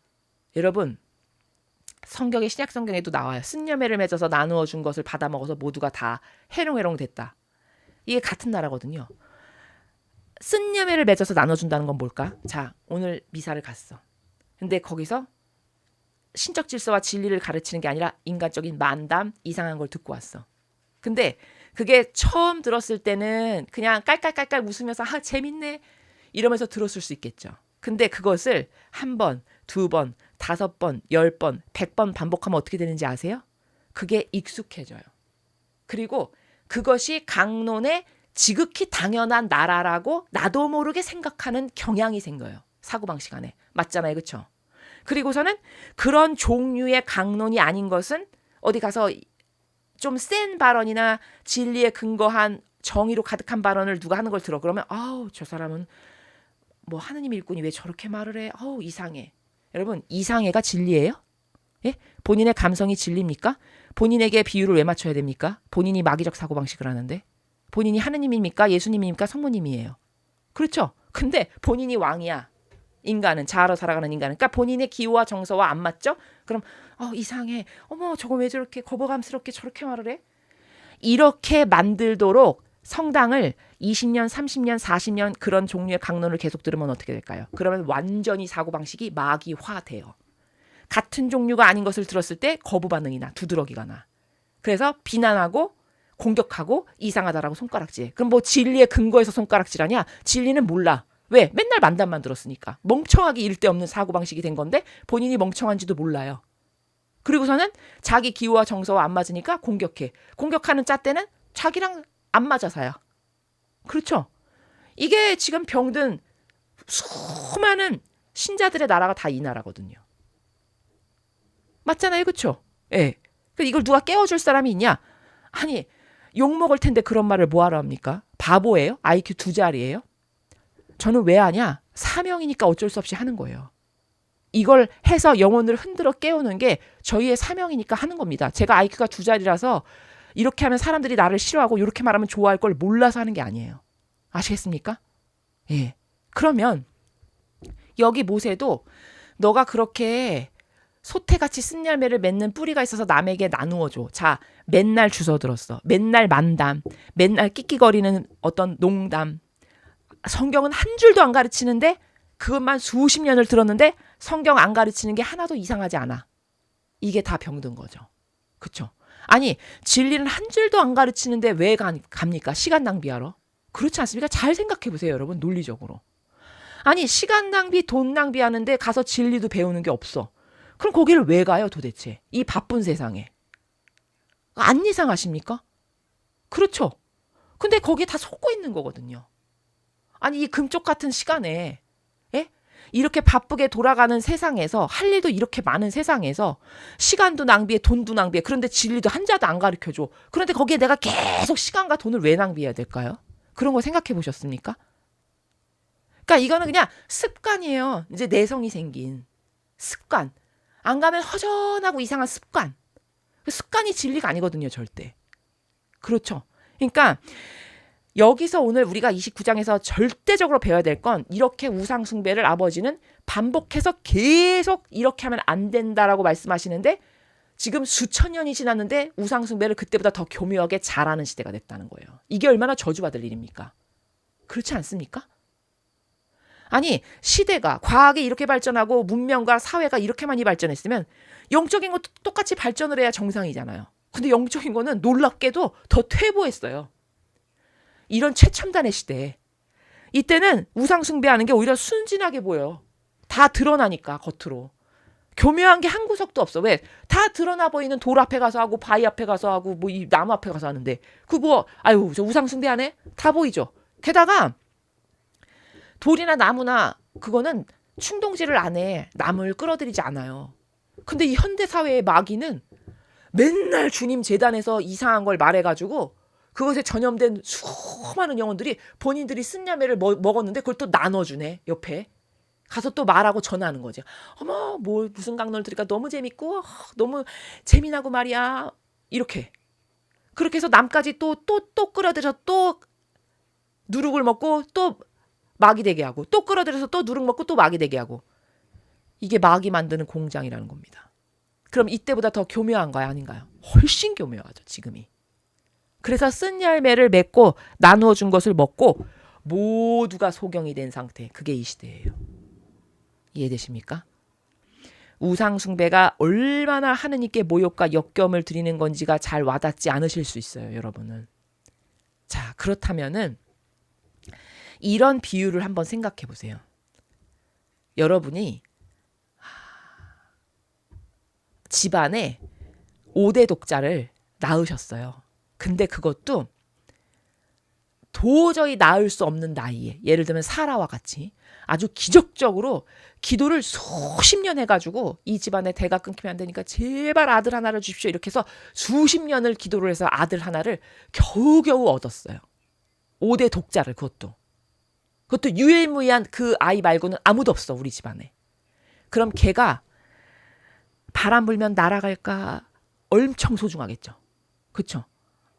그냥 내 모든 것을 다 뽑아줘도 하나도 아깝지 않겠죠. 그 집안에서 그 아들은.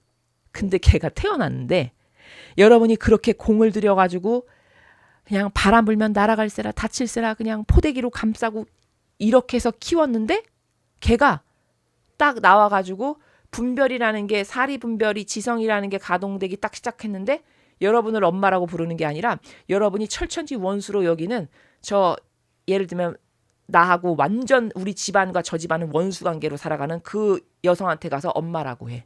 걔가. 그럼 여러분은 뚜껑 안 열리세요? 이럴 때 소위 말해서 엄청나게 화나겠죠. 우상숭배가 하느님께 그런 마음을 드리는 거예요. 아시겠습니까? 여러분 이스라엘 위해서 아버지가 얼마나 많은 애를 쓰셨나요? 예? 그 이집트에서 끌어내느라 그냥 말도 안 통하고 말귀도 잘 못 알아듣는 백성을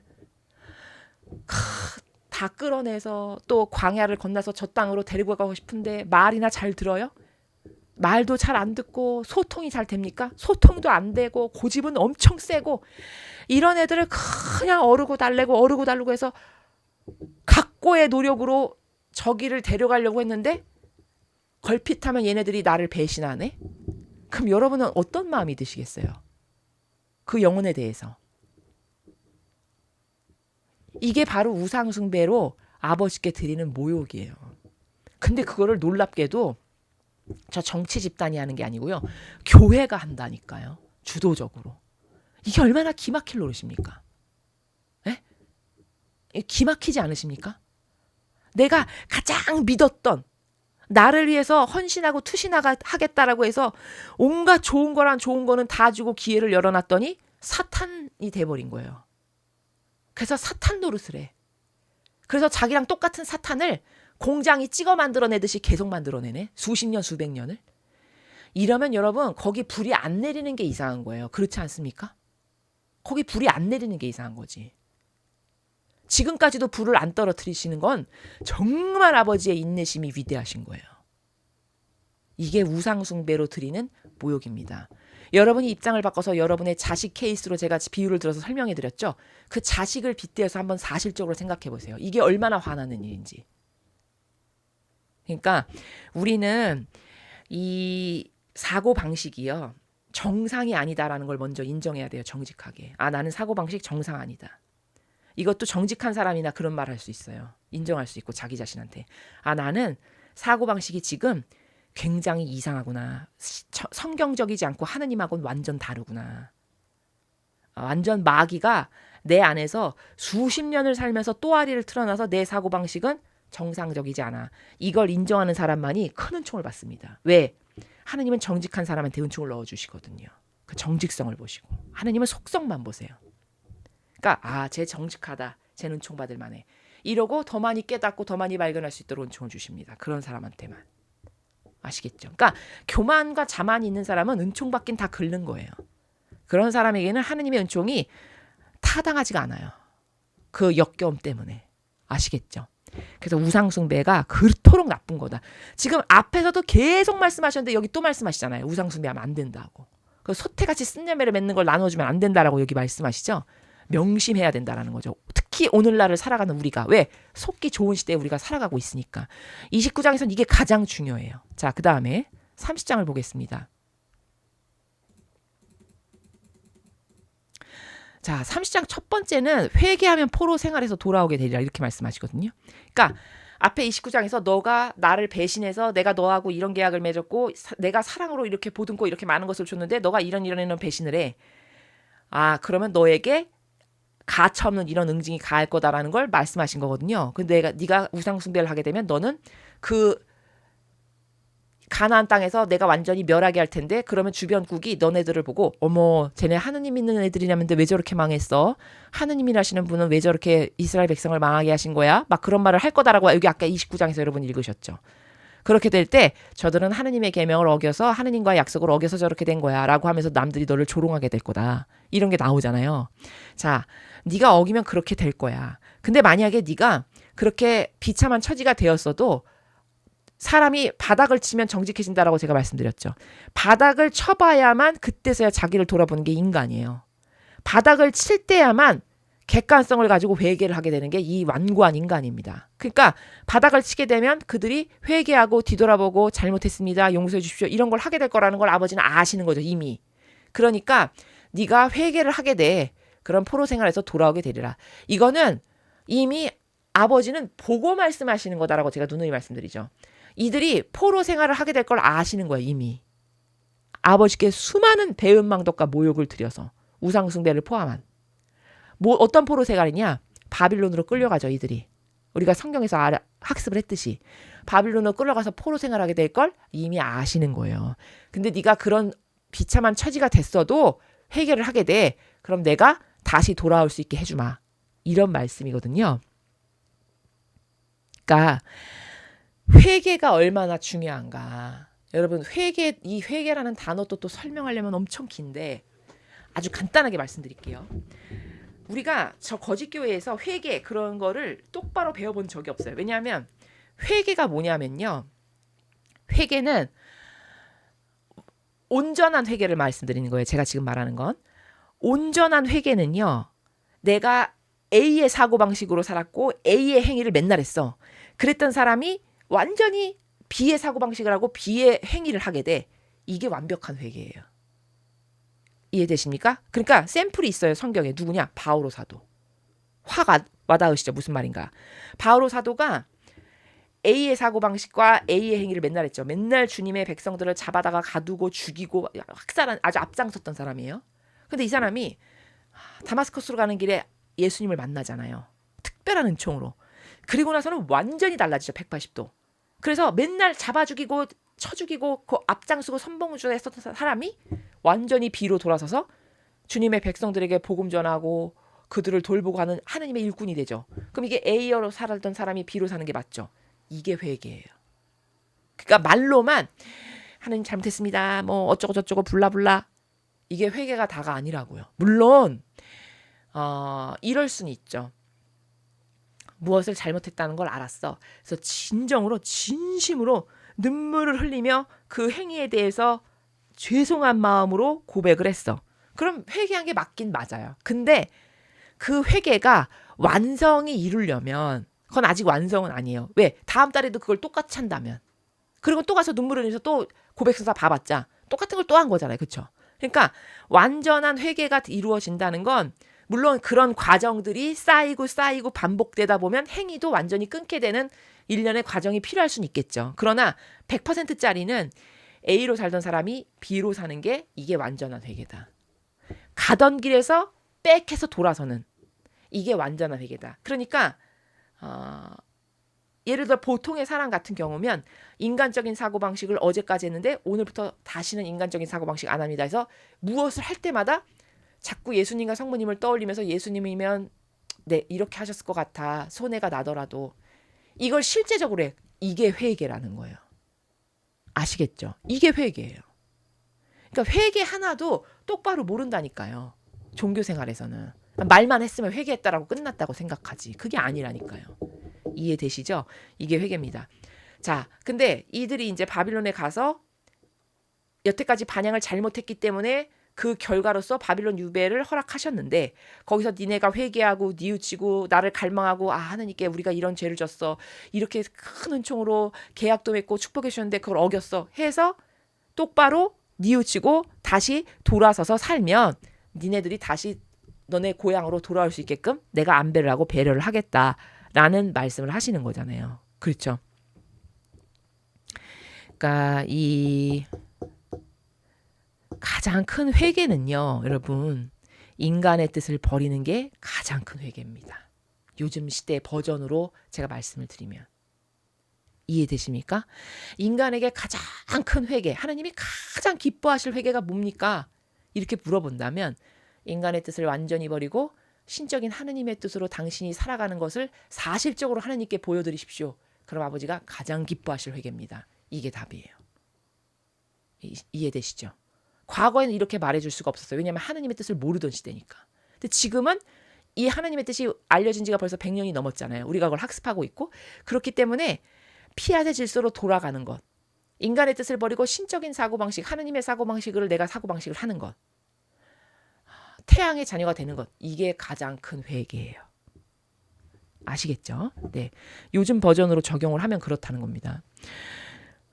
그래서 우리가 지금 이런 아주 혼탁한 망상과 오해와 부작용으로 가득한 시대를 말세라고 소위 이야기하는 시대를 살아가고 있지만 이런 현재를 살아가는 사람은 과거에 이런 성경에서 아버지께서 이 백성들에게 어떻게 통치하셨나, 어떤 다스림을 하셨나, 이들이 이렇게 반영하니까 이렇게 하셨구나, 이렇게 하셨구나, 이런 걸 잘 보고 그 아버지의 통치를 통해서 하나님은 이런 원리로 다스리시는구나, 이런 원리로 다스리시는구나, 그 답을 찾을 줄 알아야 돼요. 그래서 그게 자기 사고방식이 되게 해야 된다는 거죠. 이해되시죠? 그리고 이런 것도 있어요. 여러분, 여기 지금 회개가 나와서 제가 지금 문득문득 떠오르는 것만 두서없이 말씀을 드리면 여러분이 영성생활 하실 때 도움이 되시라고 말씀을 드리면 축복이 많아. 예를 들어서 어떤 사람에게 축복을 하셨어요. 아버지께서. 그러면 그 축복을 하셨다는 건 은총을 주셨다는 뜻이에요. 축복하시면 나에게 축복하고 은총을 주신 것만큼 마귀도 동시에 날뛴다는 걸 반드시 깨달아야 돼요. 아시겠죠? 그러니까 이게 어떤 오해를 벗겨드리려고 제가 이런 말을 하냐면 보통 사람은 단편적이거든요. 그러니까 하나밖에 못 보는 불구자적 사고방식을 한다고 제가 누누이 말씀드리잖아요. 단편적이기 때문에 본인에게 어떤 은총이 탁 왔어. 그 은총이라는 걸 자기도 느꼈어. 그러면 마음을 확 놓고 풀어버려요. 그냥. 무슨 말인지 아시죠? 제가 하고자 하는 이야기의 의미. 근데 이제 은총 받았어. 뭐 좋고 행복하고 이렇게 해서 통로를 확 열어. 그러면 안 된다는 거예요. 왜? 은총이 있는 곳에는 마귀도 동시에 같이 날뛰어요. 근데 사람은 이런 것에 대한 개념이 없어요. 아시겠죠?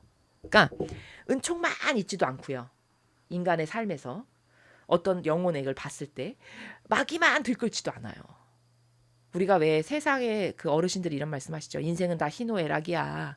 좋을 때가 있으면 나쁠 때가 있고 그런 거야. 마치 그런 것처럼 어떤 사람에게 계속 은총만 있지도 않고 어떤 사람에게 계속 마귀만 있지도 않고 은총과 마귀는 항상 병행해서 수시로 온다라고 하는 이런 걸 여러분이 인지를 하셔야 본인에게 마귀가 왔을 때도 지금 이게 내가 좀 이상해 마귀가 왔구나 해서 물리칠 수 있는 이런 감각이 깨어 있어야 된다는 거예요. 제가 여러분에게 드리고 싶은 말씀은.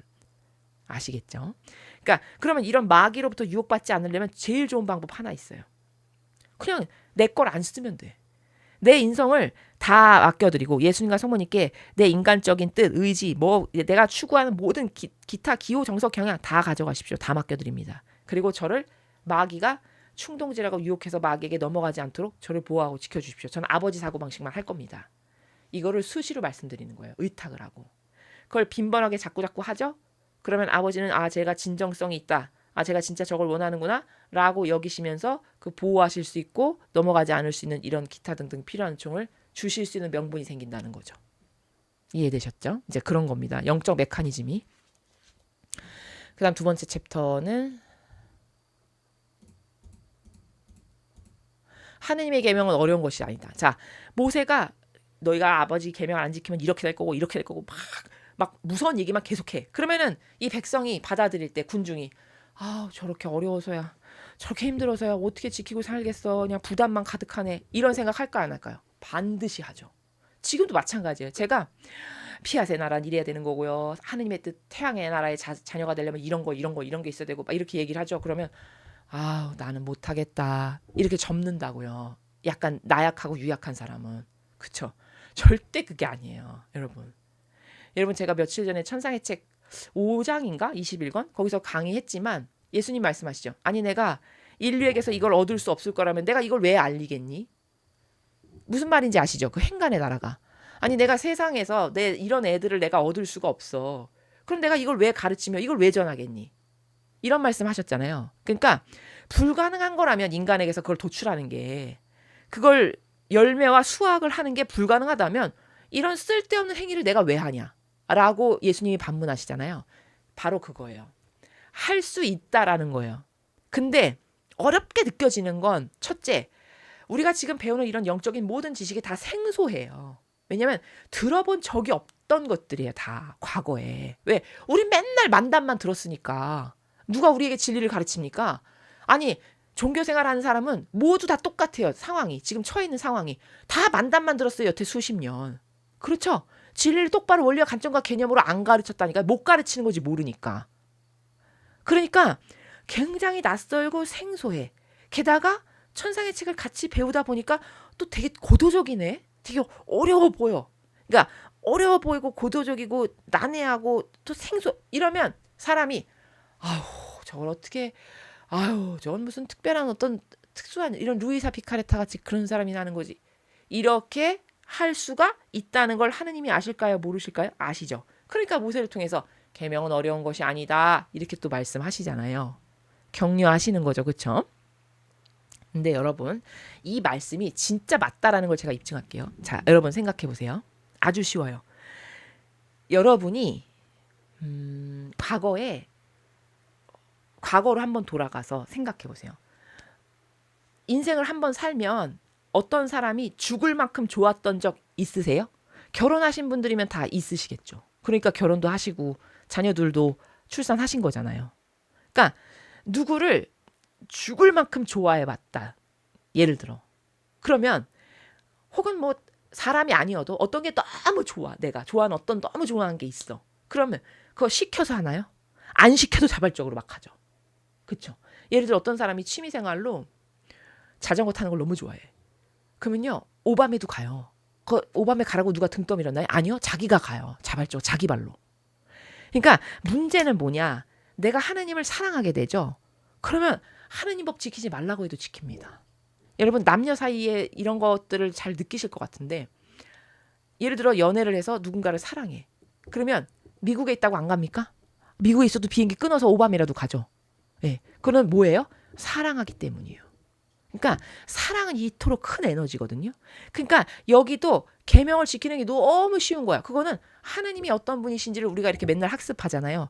그래서 그 하느님이 가지고 계시는 아름다운 다양한 속성들, 아버지가 이런 분이고 이런 분이고 이렇게 사랑이 많고 이렇게 질서가 퍼펙트하고 그런데도 불구하고 이렇게 인내심이 많고 뭐 기타 등등 우리가 지금 매일 배우죠. 그 아버지에 대해서 잘 알게 되죠. 그럼 사랑하지 않을 수 없어요. 여러분이 뭉뚱구리한 건 아직 하느님을 잘 모르기 때문이에요. 이해되시죠? 누구를 너무 좋아하면 시키지 않아도 오밤에 벌떡 일어나서도 가듯이 하느님을 그 정도로 사랑하게 되죠. 근데 사랑한다는 건 또 세상적 사랑으로 여기시면 안 돼요, 여러분. 뭐 어떤 육적이라든가 기호적이라든가 정서적인 이런 게 아니고요. 이를테면 이런 거 있죠. 어떤 사람이 가지고 있는 어떤 매력? 세상적으로 표현하는 겁니다. 제가 지금. 매력이 너무 멋있어. 다른 사람한테서는 절대 찾아볼 수 없는 매력이야. 저 사람이. 그럼 끌리죠. 네, 끌리게 돼 있어요. 인간은. 끌리고 저렇게 매력적인 사람하고 한번 얘기해 볼까? 저 사람하고 친해져 볼까? 요렇게 되는, 예를 들자면 그것의 업그레이드 버전이에요. 아버지를 알게 되고 사랑하게 된다는 건. 그건 제가 지금 지나치게 인간적으로 표현한 거고, 왜냐면 여러분의 이해를 돕기 위해서. 스타트는 그러할진데 하느님을 사랑한다는 건 아버지가 가지고 계신 모든 속성이 하나하나가 다 너무 고결하고 아름답고 인간에게선 도저히 찾아볼 수 없는, 게다가 변질되지도 않는, 영원하고 항구하고 지속적인데 종류의 종류별로는 다 갖고 있는, 이래서 너무 그게 마음에 들고 매력적인, 끌리지 않을 수 없는, 이것에 계속 업그레이드예요. 하나님을 사랑한다는 건. 그러면요, 그 하나님이 말씀하시는 어떤 거, 아버지가 원하시는 거, 그냥 어머, 목숨을 내걸고라도 해야지. 당연히 내가 저분을 얼마나 좋아하는데. 이렇게 되는 차원에 가게 되면 이걸 지키는 건 누가 지켜라 이렇게 해서 되는 일이 아닌 거예요. 그 정도가 되면 우리는 이제 그 정도를 가는 과정들을 밟고 있는 거죠. 학습을 통해서.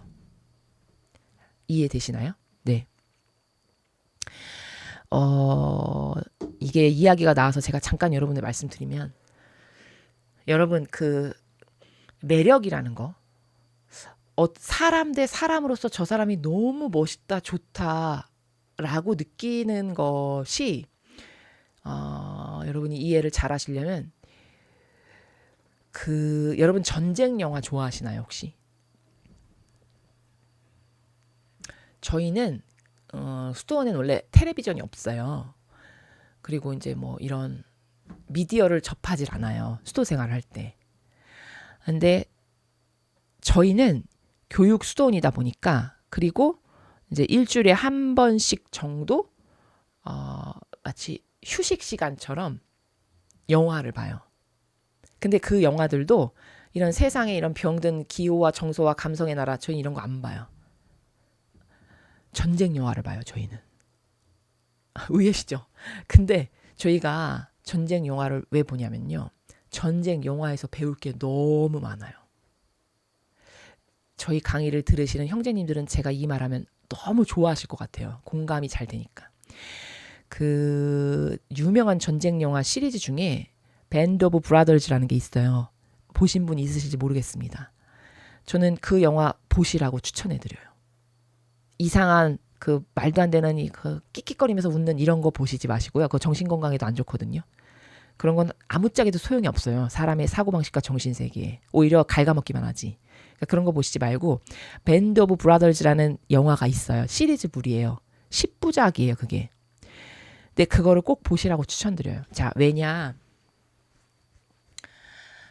저도 예전에 진리 모르고 세상에서 그냥 자연법 안에서 살 때는요, 이제 뭐 대학에 가면은 막 그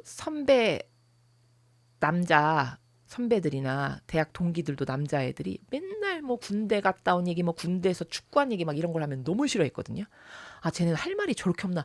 맨날 한 말 또 하고 우려먹을 거 또 우려먹고 지겨워. 이렇게 생각했어요, 저도. 그랬던 당사자예요, 저도. 근데 제가 진리를 배우고 이런 어떤 하나님의 뜻의 신적인 질서의 나라, 그리고 인간 안에 있는 고유한 속성들이 어떤 게 마귀에게 영향받은 거고 어떤 게 아름다운 본연의 인간이고, 저는 이런 걸 분석하는 걸 좋아하는데, 그런 걸 하다 보니까 전쟁 영화만큼 좋은 게 없어요.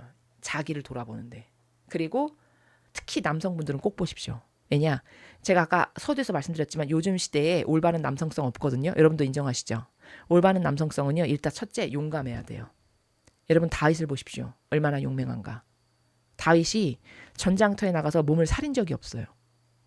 나가기만 하면 무조건 선두에 나서 싸우고 굉장히 용맹한 걸로 유명하죠, 다윗이. 아니 벤손으로 가서 그 목동할 때도 짐승 때려잡고 이런 거 하는 게 나오잖아요, 성경에.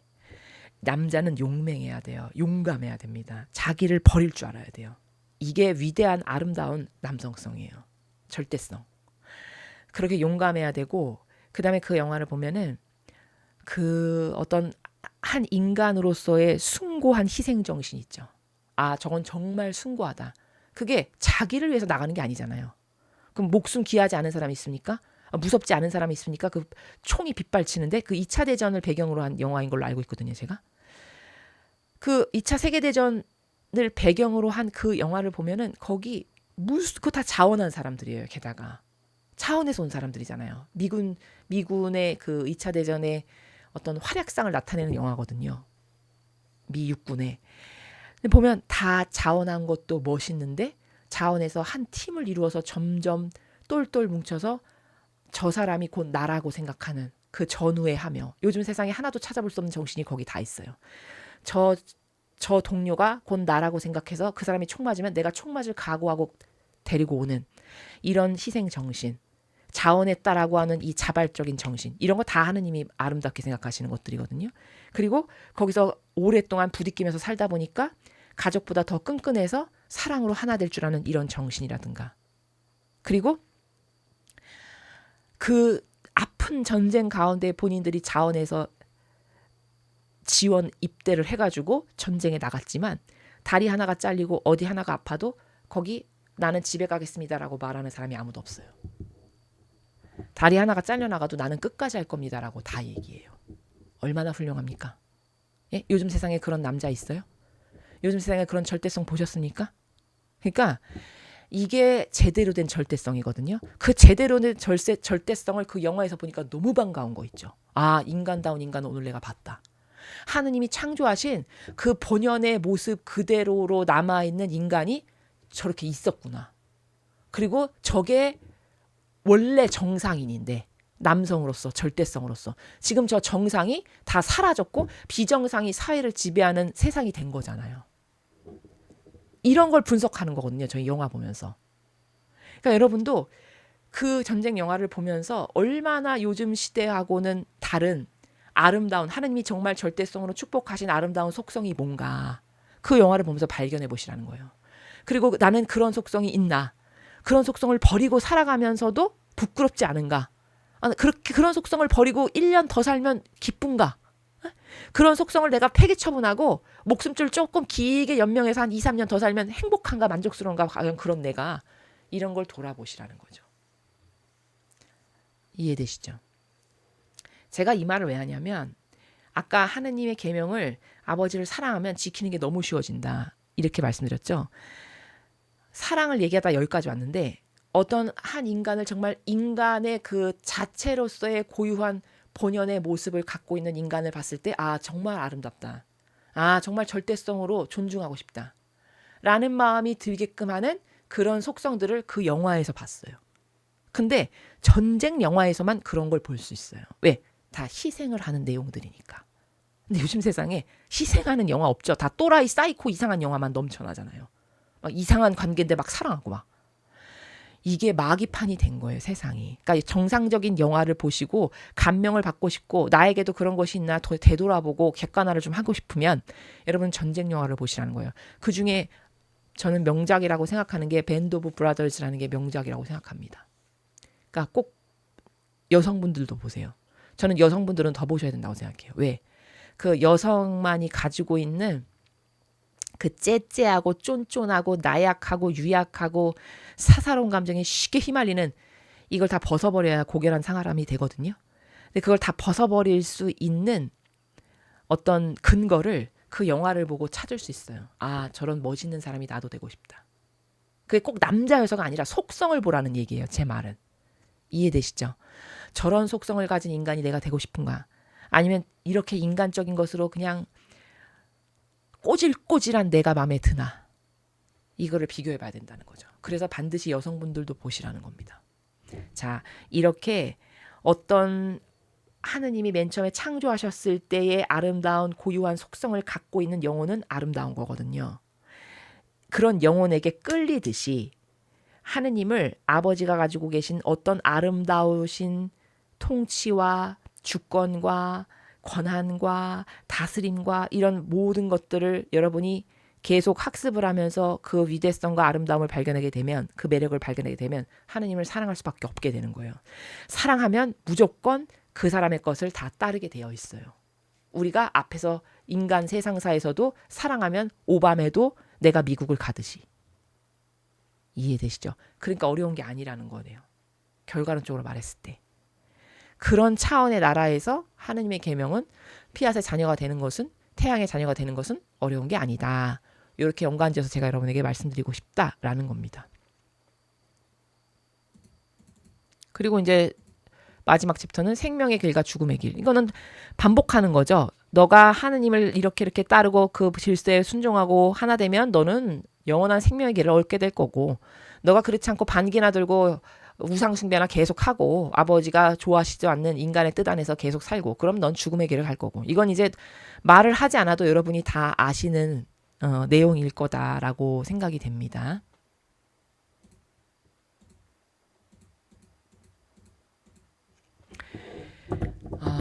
오늘 우리가 신명기 29장과 30장을 한꺼번에 봤습니다. 그렇게 뭐 대단히 어려운 내용이 있지 않아서 한꺼번에 봤는데요. 29장에서 중요한 건 우상 숭배했을 때 인류에게 아버지가 어떤 죄악의 벌을 내리시는가. 그럼 지금은 다른가? 지금은 우상 숭배가 훨씬 더 교묘해졌다. 여러분이 그 우상 숭배에 속지 않으려면 분별의 눈이 있어야 되는데 그 분별의 기준이 뭔가를 제가 말씀을 드렸어요. 30장에서는 계명을 지킬 때, 즉 아버지와 하나 됐을 때 이런 축복을 받는 게 당연하고, 그렇지 않으면 저주를 받게 되는데, 그 하나 되는 게 도대체 뭔가? 그건 사랑하게 되면 당연히 사랑하는 것이 하나 되는 거고, 그렇게 사랑을 하게 되면 그 사람의 법을 따르지 말라고 해도 나는 따를 수밖에 없는. 왜? 내가 좋아하는 것하고 하나 되는 게 어려운 일은 아니니까요. 인간 세상사에서도 그러하듯이. 그렇죠.